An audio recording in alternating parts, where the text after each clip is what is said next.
In the other group, you'll find those actions that are not directly related to your orders. Assign variable will be the most important, but we will go through all the rest as well. Does nothing serves as a placeholder and does exactly what its name tells you. Sending mail options you can use to get info if something significant happened. For example, more than 10 consecutive losses, the balance or the floating profit reaching a certain level. It's useful if you have a large portfolio with a lot of sub-accounts and experts.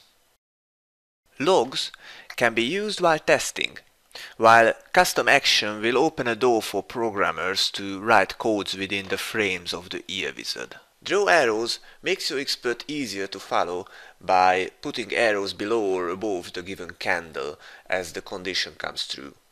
I usually don't add them to orders, but rather to actions not that visible by themselves to check whether they are activated in the right place. What we will deal with more often is the assign variable option. What it does is to change a parameter to something else, but that else can be defined by any kind of formula, making this option really versatile.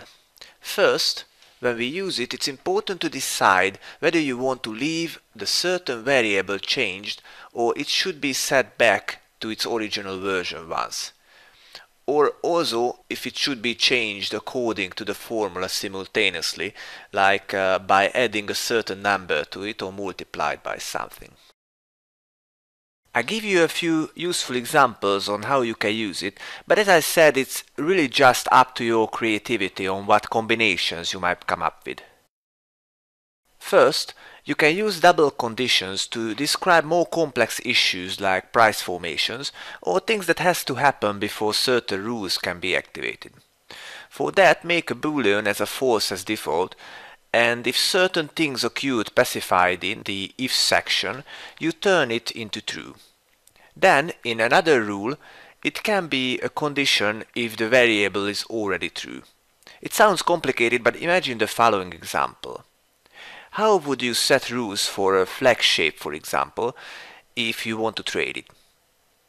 After a rally that, let's say, you describe by at least 3 long candles or standard derivation, ATR or whatever, you want to have a range and then a breakout. You have to describe each separately and count them as they happen before you can place your order. I'd like to discuss more of these in a separate course all about strategy development and portfolio building. Using the same method on integer, you can count things, adding 1 each time the rule is activated. By this, you can exit after, for example, the price pierces the overbought line of RSI for the 3rd time, or count back hours, days, whatever you need. But of course, you should use conditions that happens once at a time, like cross above and not bigger. If for some reason you can't use money management, don't have an initial stop, or you do but your size is not defined by it, but still you want a progressive size, do this. Set your desired quantity as a variable and count the size per balance ratio. If you want 1 lot on a 10,000 balance, for example, multiply this ratio with the current balance and have that as your quantity. As your balance grows, so will your size.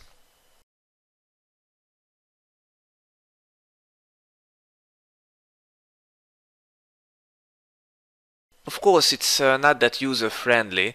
This way it would be better just to give the size and the initial balance upon which it should be measured.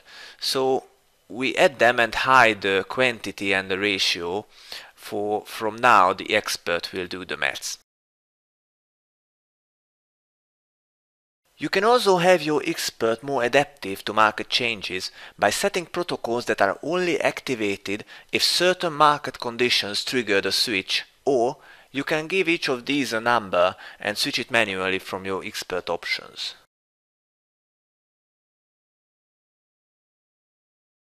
Also, as I mentioned earlier, you can clear unneeded orders by assigning their validation to 1, preferably on a lower time frame. So this was just a few examples, and a few more you can find on the Home tab list. Practice these and experience with new options for the possibilities are really endless here. Continue the course with the next part where we will go through the if section.